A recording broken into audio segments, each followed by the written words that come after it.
Os ecosistemas, conxunto de organismos que viven nun determinado lugar, as relacións que se establecen entre eles e o medio no que viven.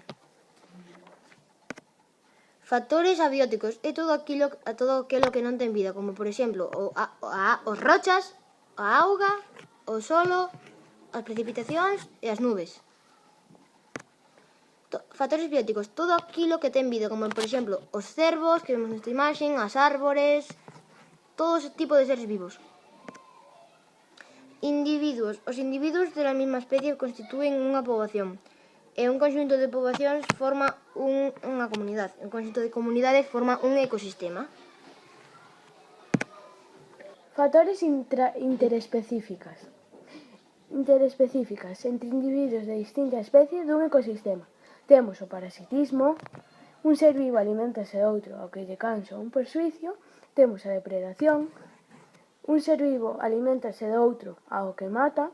A competencia, loitan por un objetivo en común. E despois temos o mutualismo, beneficianse. Temos os factores intraespecíficos. Temos a competencia, como xa dixemos antes, loitan por un objetivo en común. A asociación social, estrutura complexa onde se dividen o traballo. Temos a gregaria, individuos non emparentados que se axudan entre sí. E a familiar, emparentados entre sí. Temos a alimentación nun ecosistema.